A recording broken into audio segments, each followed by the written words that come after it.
Vamos a el segundo libro de los Reyes, el capítulo 2, y vamos a leer los versículos 23 al 25.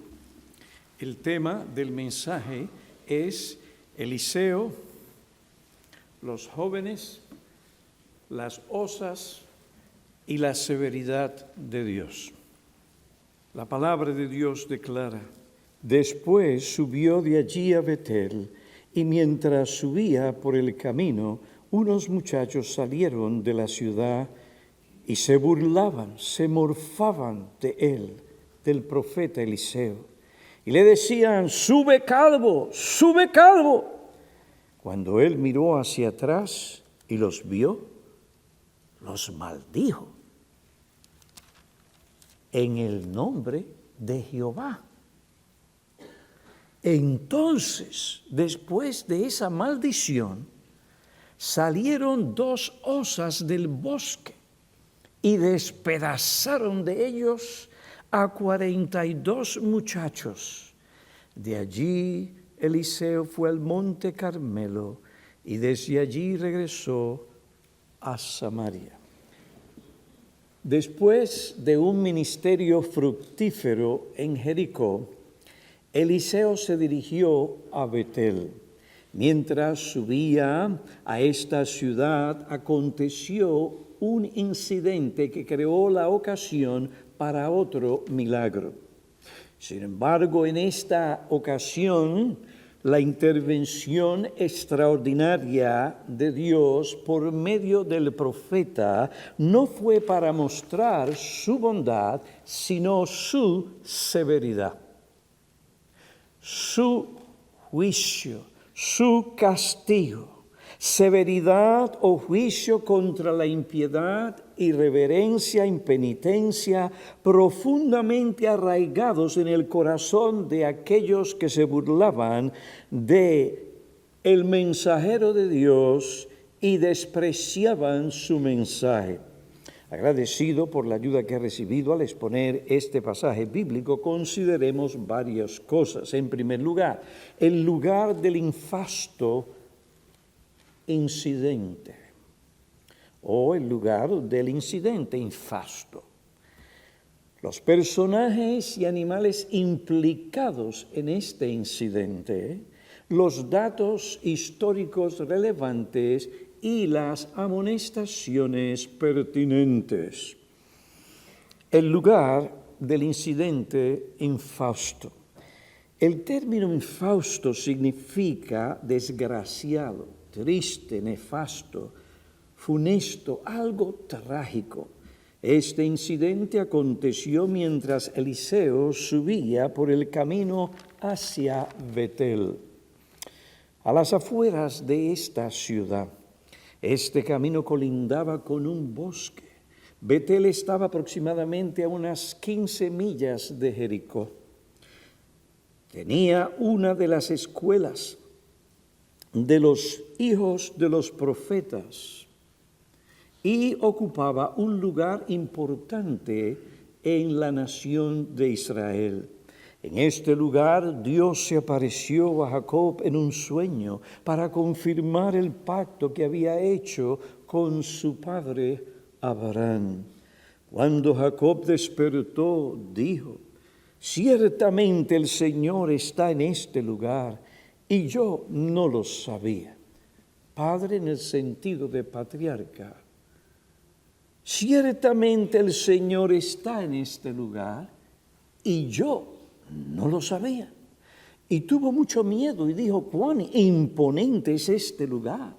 Esto no es más que la casa de Dios y esta es la puerta del cielo. Génesis 28, versículos 16 y 17. En los días de los jueces y de Samuel, Betel era un centro de adoración en Israel. Jueces 20, 18, el primer libro de Samuel, capítulo 10, versículo 3. Lamentablemente, cuando se dividió el reino de Israel, Betel y Dan se convirtieron en centros idólatras. Para evitar que la gente se fuera a rebelar contra él, Jeroboam, rey de las tribus del norte, Edificó en Dan y Betel 2 santuarios que rivalizaron con el templo en Jerusalén. Jeroboam dijo en su corazón: si este pueblo continúa subiendo a ofrecer sacrificios al Señor en Jerusalén, se volverá y servirá a Roboam, rey de Israel, y me matarán. Para contrarrestar esta posibilidad, Jeroboam tomó consejo y no fue de Dios. Hizo 2 becerros de oro y le dijo a las 10 tribus de Israel que formaban su reino: es mucho para vosotros subir a Jerusalén. Voy a hacer las cosas más fáciles y más cómodos para ustedes. Esa es la clase de religión que hoy se promueve. Vamos a hacer las cosas más cómodas y placenteras para ustedes. Es mucho para vosotros, porque a la gente no le gusta molestarse, hacer esto, aquello y lo otro, y sacrificarse, incomodarse. No, esa religión no es para hoy. Pues no hay nada nuevo bajo el sol. Aquí está Jeroboam. Es mucho para vosotros subir a Jerusalén. He aquí vuestros dioses, oh Israel, los cuales te hicieron subir de la tierra de Egipto. Él no dijo Alá, Baal y otros. No, él todavía quiere seguir la religión de Israel.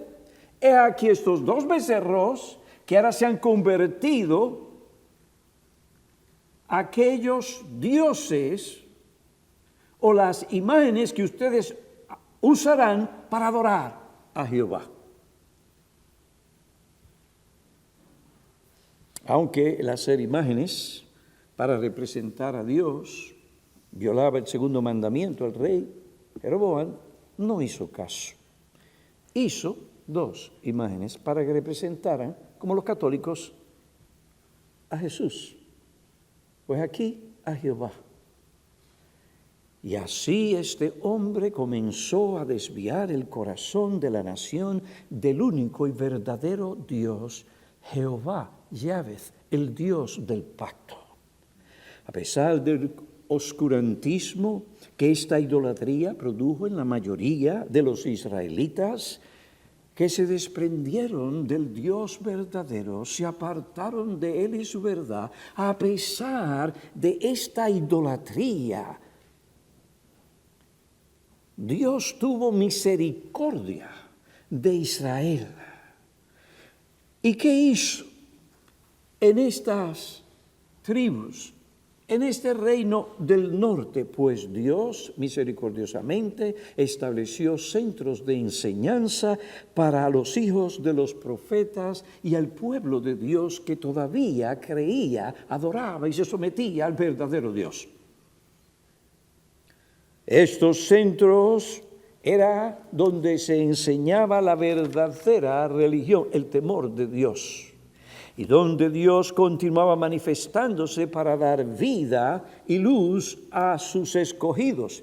Y uno de estos centros estaba ahí mismo, en Betel. Eliseo se dirigía a Betel para visitar a los hijos de los profetas, para instruir al pueblo de Dios y para llamar a los idólatras al arrepentimiento. Es importante conocer este trasfondo histórico porque ayuda a entender el origen de la maldad, la impiedad e irreverencia que terminaron en idolatría de aquellos jóvenes que se burlaron, se mofaron del profeta Eliseo y lo que este hombre representaba. Pues luego de establecer el lugar del incidente terrible, consideremos las personas y animales implicados en este incidente. El primer personaje implicado es el profeta Eliseo en camino a Betel. El pasaje bíblico dice que el profeta subía a esa ciudad. La última vez que Eliseo estuvo en ese lugar, él estaba acompañado y servía a Elías, su mentor, su señor. Pero ahora se dirigía a Betel como sucesor del profeta Elías. Dios le había dado una doble porción del Espíritu de Elías a Eliseo para que éste tomara el lugar del profeta. Y como sucesor de Elías, Eliseo era el representante, era el portavoz de Dios al pueblo, a la nación de Israel, llamado a despertar la conciencia de Israel para que esta nación dejara su idolatría y sirviera nuevamente a Jehová, el único y verdadero Dios, el que es, ha sido y será por la eternidad. Otros personajes implicados en este terrible acontecimiento fue el grupo de jóvenes que había salido de la ciudad de Betel. El término hebreo que se utiliza para identificar a estos jóvenes es el mismo que aparece en Génesis 22, versículos 3 y 5, donde la palabra se traduce mozos. En Isaías 13, 18, la misma palabra se traduce jóvenes. En el Salmo 119, versículo 9, se traduce joven. ¿Cómo puede el joven guardar puro su camino? La palabra hebrea que aparece en el segundo libro de los Reyes, capítulo 2, 23, para identificar a los que se burlaban del profeta Eliseo, se usa en otros pasajes del Antiguo Testamento para referirse a los niños, a los adolescentes, a los jóvenes, a los siervos jóvenes. Aunque en el hebreo encontramos otra palabra que describe a estos individuos como pequeños, es obvio que no se trata de infantes. No se trata de niños de 4, 5 o 6 años de edad. Hubiera sido algo raro que los padres dejaran a sus niños pequeños salir a las afueras de la ciudad sin supervisión de personas adultas.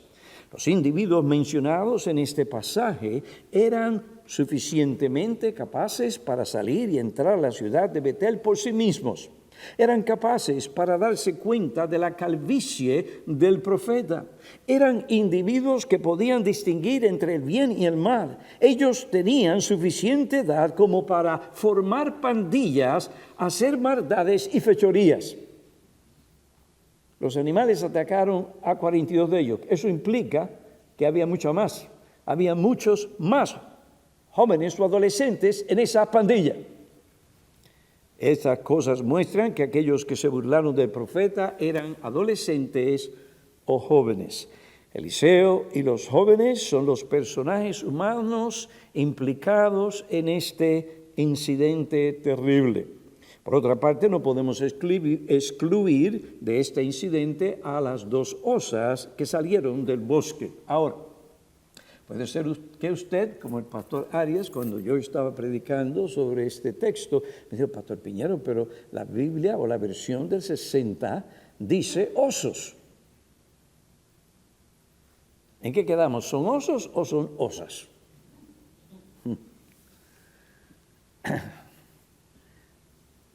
Bueno, la versión del 60 dice osos, probablemente porque los traductores usaron el término genérico de las bestias, en el término hebreo de las bestias, y dijeron osos. Pero eran osas. La Biblia o la versión de King James, que depende del Textus Receptus, del cual yo creo que es bastante bueno, como han visto todos los traductores de las Escrituras que han usado mucho ese texto, dice que eran osas. Además, la Biblia nuestra, la versión que nosotros usamos aquí, la Biblia de las Américas, dice osas. Y hay otras versiones en inglés muy buenas que dicen osas. Eran osos en el sentido genérico, clasificación, pero en cuanto a si eran macho o hembra, eran hembras. Eran bestias que salieron inesperadamente del bosque. Parecían osas privadas de sus cachorros. Y créame, usted no quiere estar delante de una osa o 2 osas privadas de sus cachorros. Un animal salvaje y enfurecido como este puede hacer mucho daño. son capaces de matar a aquel o aquellos que ven como responsables de privarles sus cachorros. Pues después de mencionar el lugar en que sucedió este terrible incidente, ver los personajes y animales implicados, pasemos a los datos históricos pertinentes o relevantes narrados en el capítulo 2, versículos 23 al 25. Este pasaje bíblico presenta primeramente la actividad de los jóvenes de Eliseo y de Dios, pero en su orden. El texto dice que mientras Eliseo subía hacia Betel, se encontró con unos jóvenes que se burlaron de él. Le garantizo, fue la última burla que hicieron contra un siervo de Dios. No obstante, el profeta caminaba a su camino a Betel cuando se encontró con una pandilla. El comentarista bíblico Matthew Poole dice que la conjugación del verbo hebreo traducido burlar en ese texto se refiere a una burla insolente y vehemente. Expresaba desdén, odio, desprecio. Estos jóvenes ridiculizaban la persona y el ministerio del profeta. Ellos sabían que Eliseo se oponía a las prácticas idólatras que ellos y sus padres practicaban. Su desdén hacia la religión verdadera se manifestó al ellos mofarse del profeta. Se burlaban de él diciendo: "Sube calvo, sube calvo".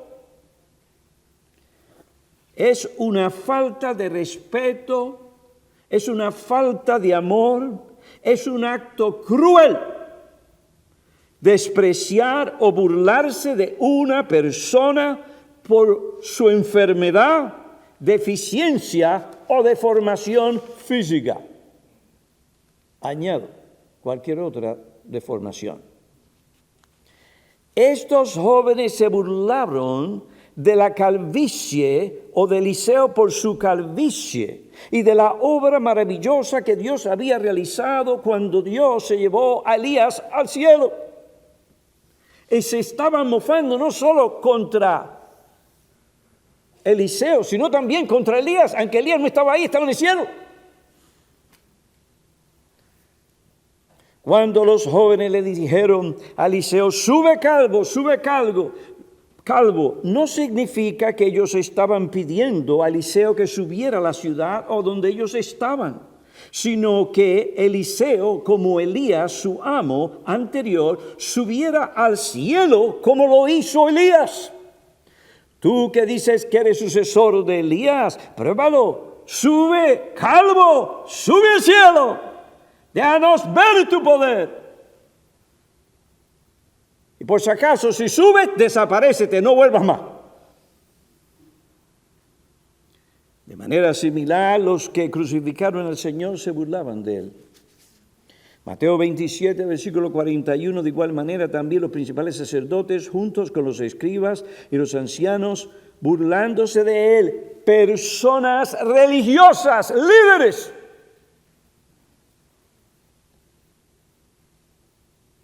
Ni una gota de empatía, misericordia con el Hijo encarnado de Dios en la cruz. Se burlaban de él, decían a otros: "Salvó, asimismo no puede salvarse. Rey de Israel es, que baje ahora de la cruz y creamos en él". Él dice que en Dios confía, que le libre ahora, si él le quiere, porque ha dicho: "Soy hijo de Dios". Ustedes ven cómo ustedes pueden tomar, dijo el Señor que era hijo de Dios, claro que sí, pero usted ve cómo usted puede tomar una declaración, la saca de un contexto, la distorsiona y hace con ella cualquier otra cosa y después dice: "¡Lo dijo!".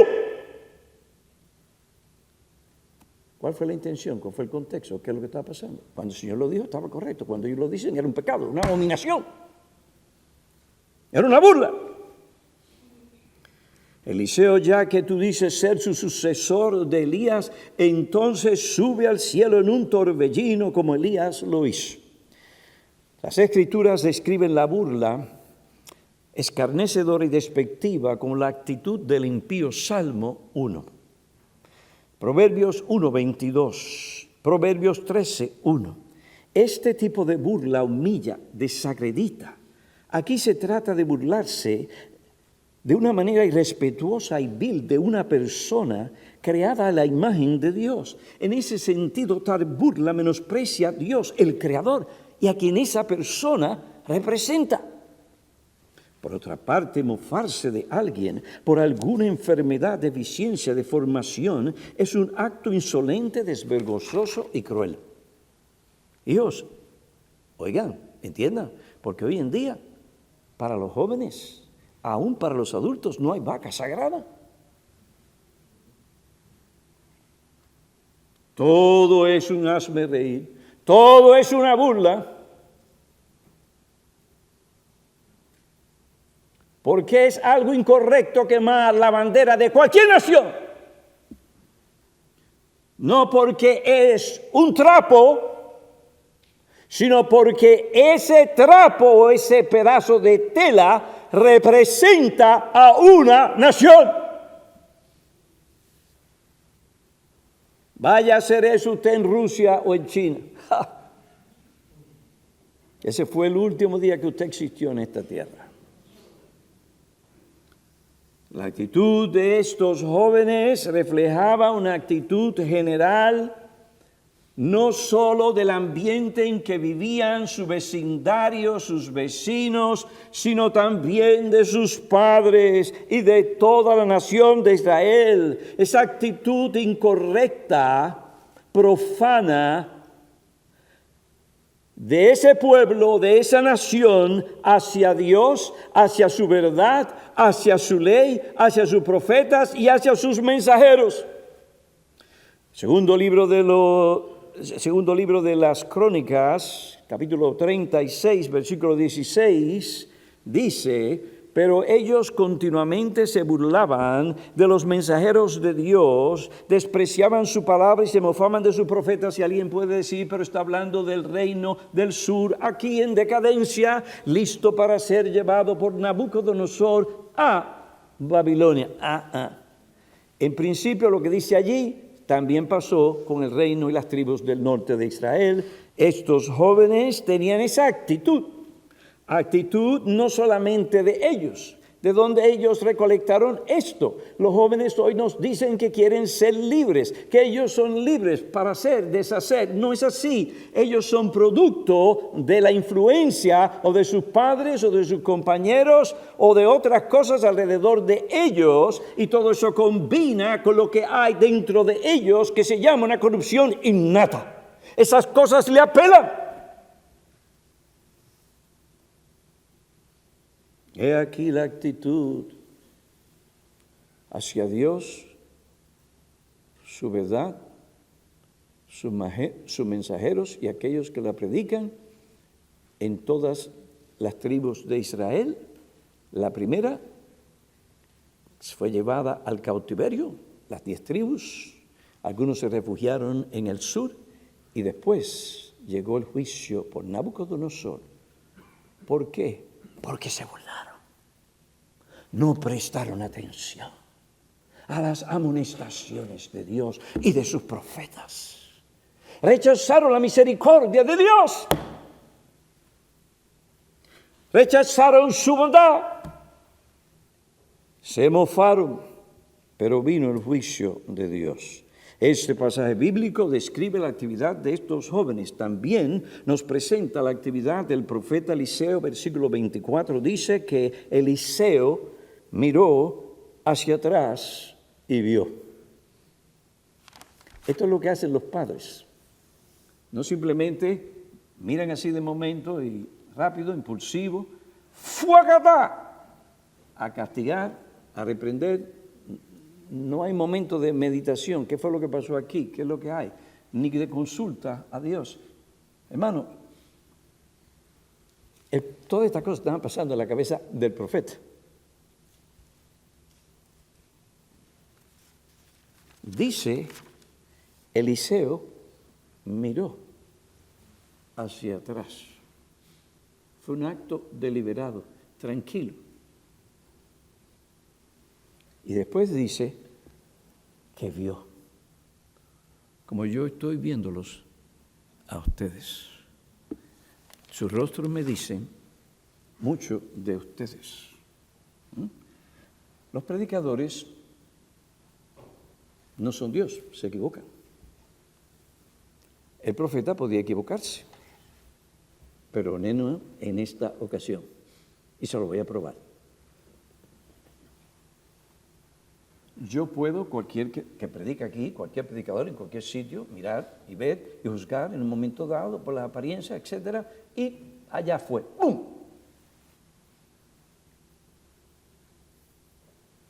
Generalmente, si están en el texto y conocen su iglesia, a quien Dios le ha llamado a predicar, porque a mí no me llamaron a predicar a fulanito de tal y a perenjecito de tal que está allá afuera, sino los que están aquí adentro.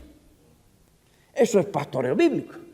Usted participa se envuelve ¿con quiénes? Con su gente. Les conoce. El Señor Jesucristo sabe quién tú eres desde su perspectiva humana, porque Él está contigo. Estuvo con sus discípulos, los pastoreó. No fue un pastor distante, pero Él conocía quién era Judas, conocía quién era Pedro, conocía aquel y lo otro, y cuando Él enseñó, les estaba enseñando a ellos, y cuando Él aplicó, se lo aplicó a ellos. Pero hoy en día la gente no le gusta eso, pero eso es predicación. ¿Y por qué no le gusta? Porque ha habido un proceso donde se han afeminado a la gente. Son demasiado hipersensibles. Nada se puede decir. Imagínense que yo venga a decir, mira, tú que estás ahí, estás maldito. ¿Para qué fue eso? Tengo que renunciar del ministerio. El pastor se volvió loco, me van a decir. De momento la perdió.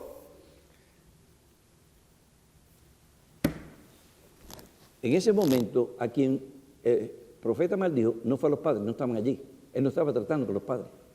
En cierta forma indirecta, sí, pero estaba tratando con los que estaban allí. Su congregación era aquellos jóvenes, que eran más de 42 de ellos. Los miró. ¿Para qué? Para ver el rostro de estos jóvenes. Yo tengo mis notas, yo tengo mis limitaciones, tengo que ir según mi capacidad. Y ahora que estoy envejeciendo, pues me cuesta recordar ciertas cosas. Pero eso no me impide a mí de vez en cuando mirar y reaccionar a ustedes que me miran. Por esta misma razón, yo espero que el arquitecto, cuyo nombre no voy a mencionar, me levante esta plataforma tarde o temprano para no solamente mirar los que están aquí y los que están allá, y los que están allá me ven a los ojos y yo veo a los ojos. Y no lo digo por ustedes que están allá, no tiene nada que ver con ustedes. Porque eso es predicación y tratar con las almas. Usted está tratando con seres humanos, no robots.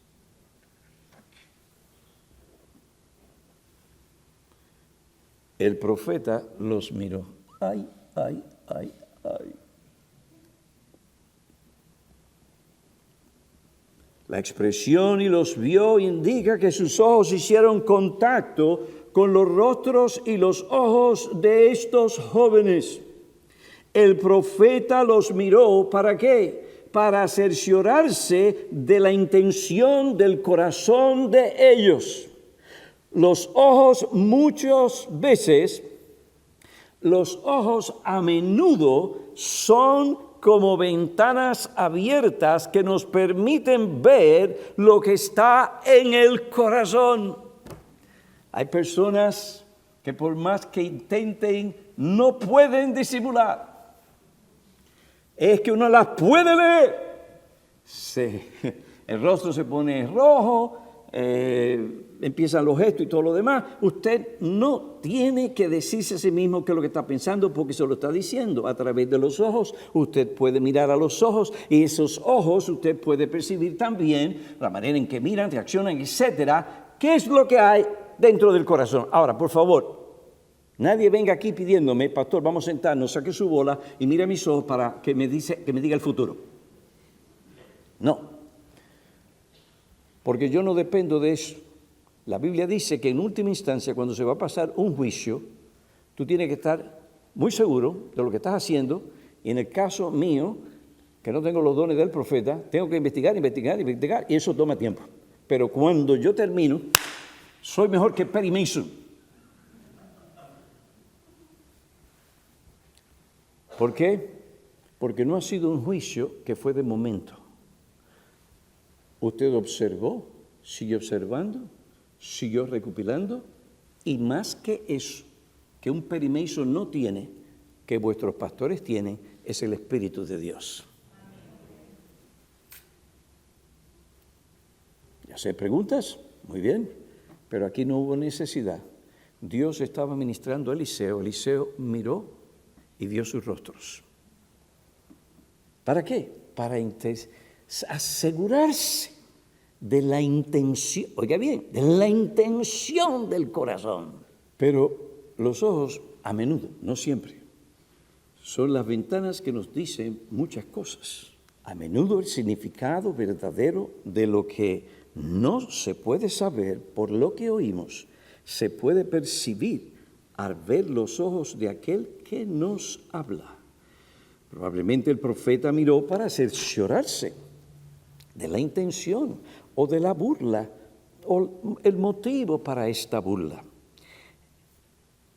¿Era la risa de estos jóvenes, la risa inocente de aquel que sin darse cuenta sobrepasa los límites del decoro? A mí me ha pasado. De momento se me sale de donde yo no... Y digo algo. Y fue algo inocente. No había la intención, no había malicia. Elías, no, Eliseo. Eliseo está pendiente, mira los ojos, para ver si esa risa era la risa inocente de aquel que sin darse cuenta sobrepasa los límites del decoro. ¡Oh! Era simplemente un chiste pesado de alguien que quiere hacer reír a otros. El profeta miró y se dio cuenta. Guiado por el Espíritu Santo, verificó que no se trataba de un simple chiste o de una broma pesada de personas inocentes. Más bien era una burla que reflejaba el desprecio y el desdén profundo que estos jóvenes sentían hacia el profeta. Ese desdén, ese menosprecio, desdén, odio. ¿Por qué? Por lo que Eliseo representaba, porque el mensaje no les caía bien. No tenía ni que hablar. Simplemente el ser el profeta, el sucesor de Elías, ya se sabía cuál era el mensaje. Y qué representaba y a quién representaba. Estos jóvenes realmente odiaban y aborrecían a Eliseo porque su persona representaba su posición, mensaje y misión. Despreciaban el mensaje de Eliseo porque comunicaba aquellas verdades que herían sus conciencias. Se oponía a su idolatría y a sus ídolos, a su pecado. ¿No les pasa eso a ustedes en el trabajo? Las personas no las miran bien y hablan a veces despectivamente de ustedes, o tiran unos chistes que usted sabe tienen doble sentido, que aunque no son sucios, son chistes que expresan el desdén que esa persona siente hacia usted. No se lo dice de frente, se lo dice por medio de un chiste, una burla.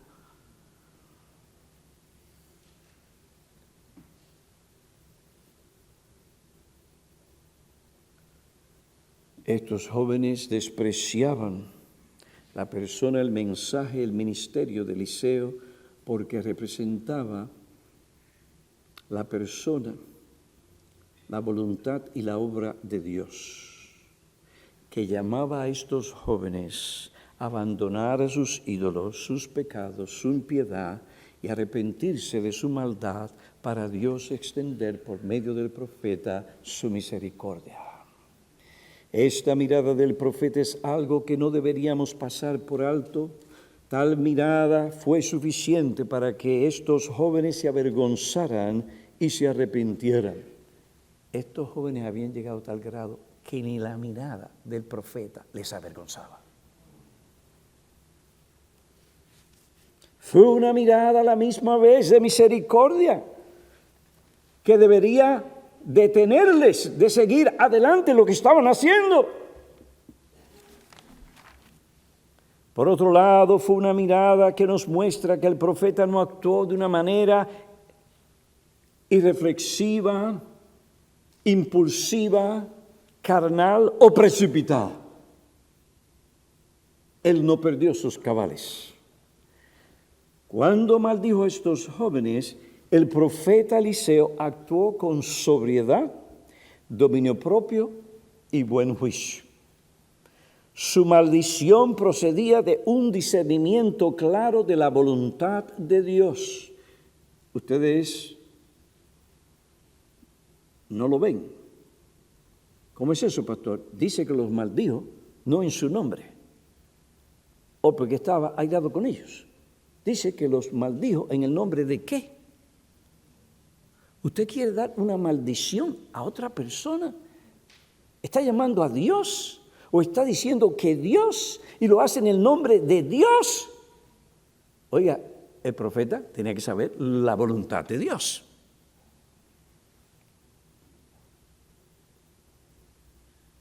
Padres, esto no es un llamado para ustedes decir cualquier cosa a sus hijos. El profeta maldijo con la autorización y aprobación del cielo. Y porque era así, 2 osas furiosas salieron inesperadamente del bosque. Aquí vemos no solo la actividad de los jóvenes y del profeta, sino también la actividad de Dios. Versículo 24 dice que después de esta maldición salieron 2 osas del bosque y los despedazaron, por lo menos a 42 de ellos. Esta maldición no vino sin causa. Al maltratar y mofarse del profeta, estos jóvenes insultaron y ofendieron a Dios y a aquel a quien el profeta representaba, a Dios. Jehová dio órdenes a esas 2 osas porque Dios controla todas las cosas en el universo. Él hace según su voluntad soberana y como Él dice, así es. Él dijo y fue hecho. Él llamó a estas bestias que probablemente estaban tranquilas, las conmovió y las llamó y actuaron como medios para traer una maldición, un juicio, un castigo sobre aquellos jóvenes. Jehová dio órdenes a estas 2 osas. Ellas se dirigieron al lugar específico y no tocaron al profeta. Despedazaron a los jóvenes. Eso era un juicio de Dios.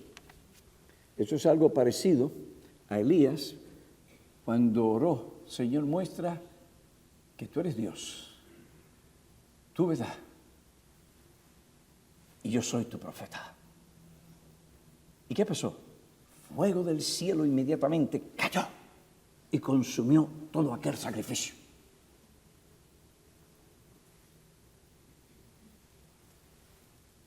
Aunque no tenemos datos específicos del daño que estas osas hicieron, es obvio que fue un daño terrible.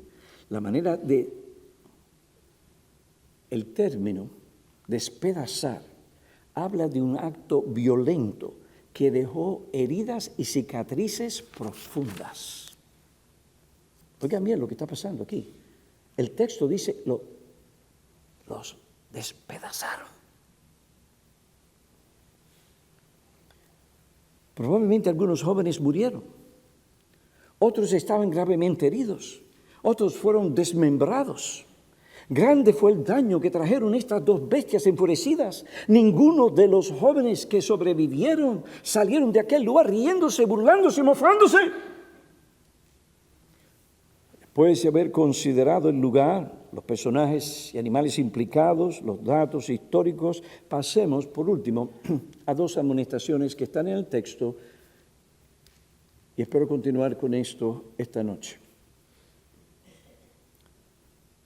Primera a los Corintios, capítulo 10, versículos 11, pasaje que leyó el pastor Rodríguez, dice que estas cosas le sucedieron, es decir, las cosas que pasaron en el Antiguo Testamento, como ejemplo y fueron escritas ¿para quiénes? Para nosotros, para enseñarnos, avisarnos, amonestarnos o advertirnos. Este incidente trágico, infausto, fue escrito ¿para qué? Para ti, para mí, para ustedes jóvenes aquí y adolescentes, niños, adultos que me escuchan, ¿me entienden? Fue escrito para advertirnos, para amonestarnos. El Salmo 19:11 dice que la ley del Señor, sus juicios amonestan, advierten. Una de las bendiciones de la palabra de Dios es que ésta nos amonesta. La predicación bíblica termina en una aplicación. La aplicación es, entre las aplicaciones, amonestación. Dios advierte a aquellos que escuchan su palabra. Es decir, amonestación significa poner en la mente la instrucción o la verdad, el camino que debemos seguir y las consecuencias que vendrán si no obedecemos la verdad o la instrucción que se nos ha dado. Padre, eso es lo que tú tienes que hacer con tus hijos. Eso es lo que la palabra de Dios hace. Pero antes de amonestar, hay exposición, hay enseñanza. No se trata de algo caprichoso, algo impulsivo, algo que fue de momento. No fue algo meditado, pensado. El padre se acerca y le dice: hijo mío, si los pecadores te quieren seducir, no consientas. Apártate de ellos. Instrucción dirigida a la mente. Pero instrucción que trae consigo la autoridad divina, porque se trata de la palabra de Dios y no del hombre. ¿Qué es una amonestación? Yo espero que ustedes puedan decirle a sus hijos qué se trata. Poner en la mente instrucción o verdad, señalar el camino o el curso que debemos seguir, y el tercer paso, si tú no lo haces, papá, tú tienes un problema con Dios. Sufrirás la consecuencia. La palabra de Dios dice: tu pecado te alcanzará. No es Piñero quien dice eso, es Dios. ¿Quién aquí en esta iglesia, en esta congregación, puede decir que se ha entregado a pecar y que su pecado, las consecuencias de su pecado, no le han alcanzado? Es la palabra de Dios, no la palabra de hombre. Mira bien tu vida. Recuerda cuando tu padre y tu madre te enseñaron esto, aquello y lo otro. Y tú no escuchaste, como el pastor Piñero no escuchó. Y después se vio en una fábrica y trabajando 2 o 3 trabajos porque no escuchó.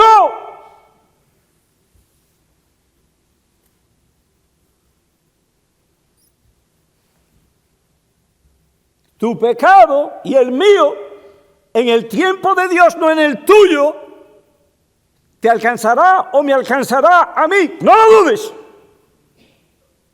El marido desatiende a su mujer, la mujer desatiende a su marido en su cama, y las consecuencias de una forma o la otra vendrán.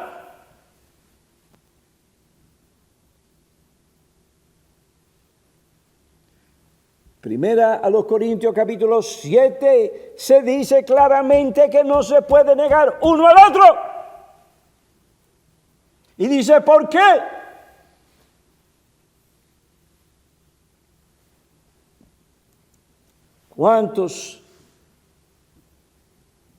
¿Cuántas traiciones, deslealtades?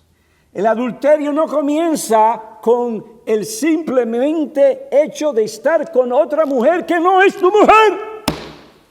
Empieza por los ojos cuando te expones o cuando tú empiezas a maquinar o a ver imágenes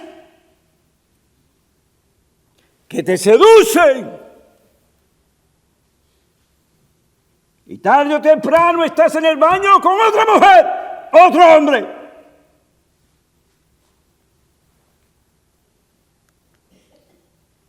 No yo, la exhortación. Ahí sufre la mujer, que es la víctima, los hijos también, la familia, por no decir nombre, y los familiares. ¿Y los familiares?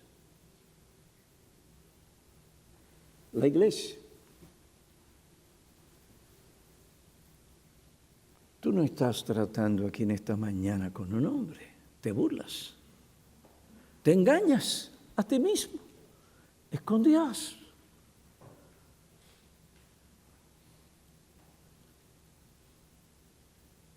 Tu siervo es amonestado por ella, por tu palabra, por tus juicios. Estos juicios o este juicio fue escrito para amonestarte, para enseñar lo que te va a pasar a ti si sigues burlándote a las escondidas de Dios. Hay algunos jóvenes que han llegado a tal extremo que ya no aguantan y ya se les ve, lo exteriorizan, la burla, lo que sienten contra Dios. Pero primero va contra el profeta. Si usted no entiende esto, no se meta al ministerio, no entre al ministerio. Porque usted va a ser el objeto, si usted está predicando la palabra por donde duele, para que Dios salve, santifique y lleve a gloria, oiga bien, eso va a doler. Como le dolió a estos jóvenes cuando vino el juicio.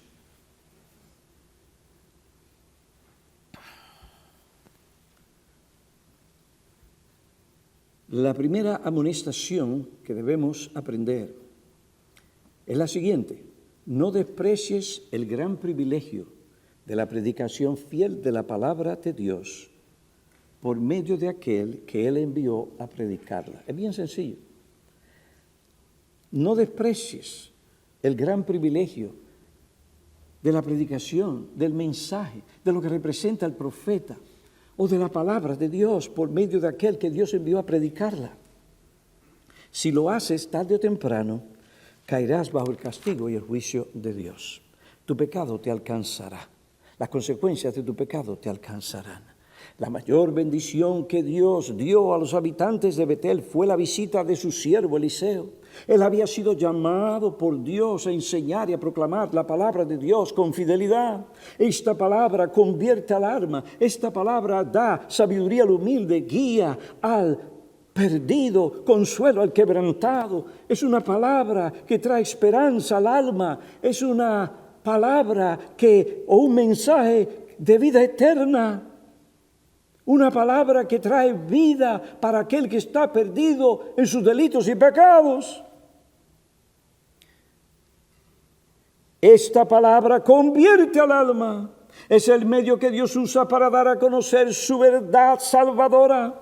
Por medio de ella Él salva al hombre de su maldad, de su ruina, de su miseria espiritual, y le hace un monumento de su gracia y lo comienza a preparar para el cielo, para deleitarse de las bendiciones, privilegios y los gozos y los deleites espirituales buenos en el cielo.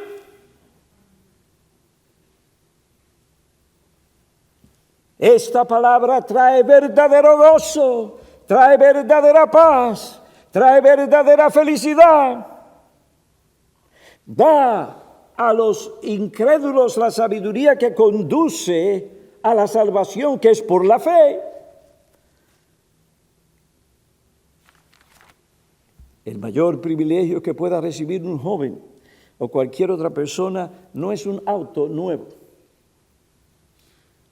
No es una educación gratis, no es un diploma, no es un título profesional, no es un nuevo televisor, un nuevo monitor, no es una nueva computadora o ordenador que contiene los avances técnicos más recientes, no es un iPhone actualizado. Esto no lo es, no está actualizado. No necesito que la actualicen porque la verdad es que este tiene tantas cosas que yo no sé ni qué hacer con ellas.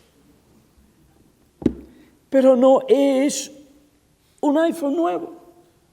No es una buena fiesta con tus amigos. No es un viaje a conocer uno de tus héroes admirados o uno de los artistas conocidos. No es tener un novio o una novia. No es un viaje al extranjero. No es que tus padres te dejen hacer lo que tú quieres hacer o vivir como tú quieres. La mayor bendición o el mayor privilegio para los jóvenes como para los niños, adultos, ancianos es la predicación pura y fiel de toda la palabra de Dios en el poder salvador y santificador del Espíritu Santo. Ese es el mejor privilegio. Y si tú estás en una iglesia donde hay un predicador, donde hay una enseñanza bíblica, Dios te ha bendecido. ¿Y cómo te ha bendecido? Por nada del mundo te atrevas a abandonar tal bendición. Es estar en la presencia de Dios.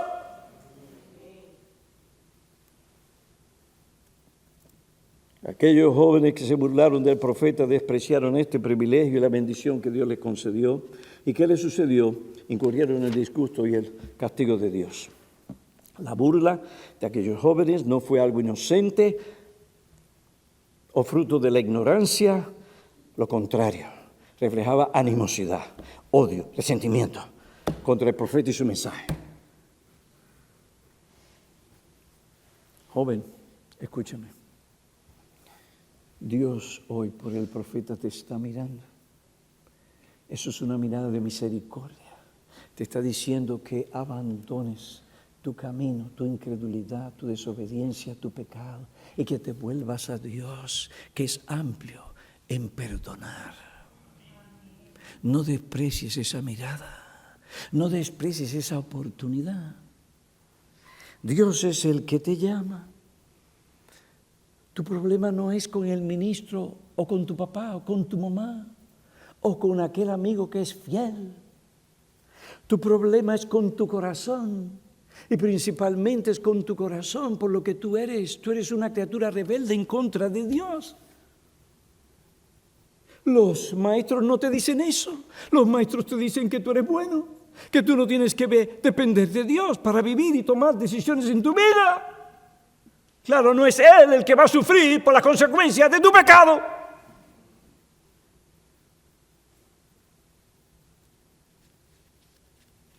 Esa actitud de aquellos jóvenes no surgió de la noche a la mañana.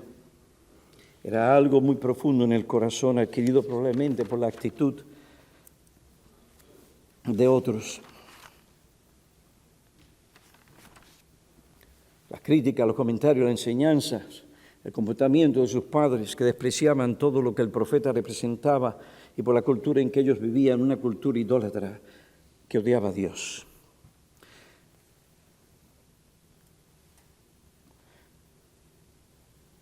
Pero ellos continuamente, no solo el reino de Judá, sino también el reino del norte, continuamente se burlaron. ¿De quién? De los mensajeros de Dios, despreciaron sus palabras, se mofaron de los profetas. Los adolescentes y jóvenes sabían lo que estaban haciendo, lo hicieron adrede. Y tal vez tú eres tan bueno, has aprendido a manipular a tus padres y a otros que te rodean, de tal manera que no se puede ver que te estás burlando hoy de Dios. Pero de Dios nadie se burla. La palabra de Dios es bien clara en cuanto a ese asunto. De Dios nadie se burla. No os dejéis engañar, de Dios nadie se burla, pues todo lo que el hombre siembre, eso también segará, porque el que siembra para su propia carne, satisfacer su carne, ¿qué va a suceder? No segará vida eterna, sino destrucción eterna.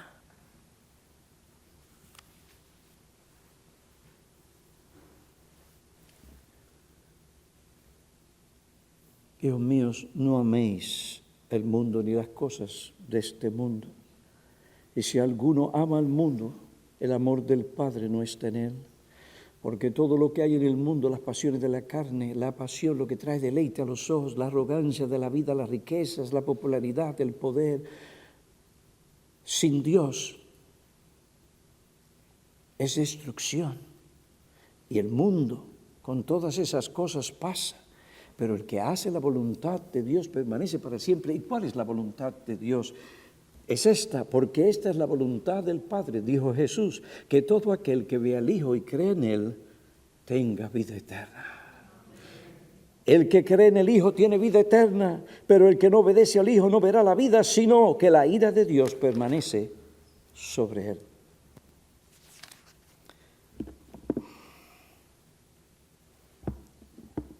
Hay otra cosa que pudiera decir, pero no lo voy a decir, voy a esperar esta noche.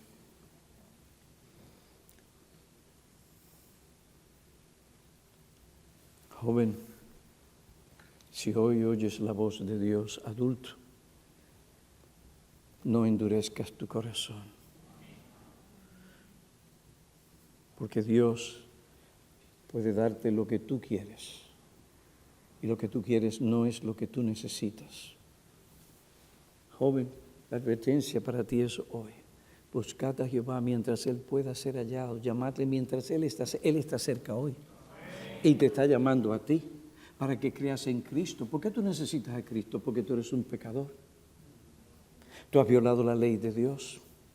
Y la paga del pecado es la muerte. Y Dios dice que si tú no te arrepientes, irás al infierno. Parte de lo que estos jóvenes hicieron allí, bueno, ya lo veremos esta noche, no vamos a hablar de eso ahora. ¿Dónde estás tú? Yo quiero llamarte a Cristo. Yo quiero que tú vayas a Él corriendo y lo abraces por la fe. Queridos hermanos, tengamos cuidado del ambiente que exponemos a nuestros hijos, en sus escuelas, en sus trabajos, en sus deportes. Todo eso tiene influencia sobre tus hijos. Y aunque tú tal vez no te hayas dado cuenta, eso va comiendo poco a poco las fibras de cualquier cosa que tú le has enseñado por muchos años. Después no te sorprendas cuando de momento aparece tu hija con, mira, y no se puede negar, pues esa cosa no se puede negar. O tu hijo embriagado, o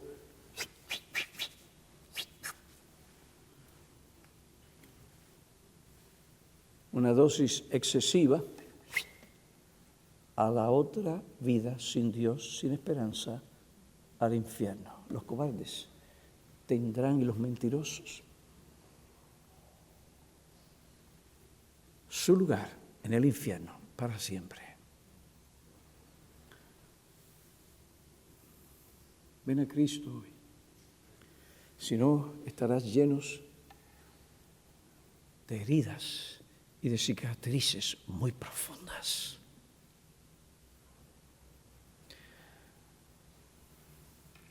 Cuando el Señor salva, Él libra del pecado y da vida eterna, pero hay cicatrices que quedan. Hay heridas profundas. No es que esté continuamente sufriendo, el Señor mitiga, sana. Pero cuando uno se acuerda de su iniquidad y de su pecado en el pasado, yo no sé a ti, pero a mí todavía, mis pecados de mi juventud, todavía me entristece, me avergüenza. ¿Qué podría ser yo hoy? ¿Cómo podría estar si simplemente hubiera escuchado la amonestación sana y prudente y bíblica? Oremos.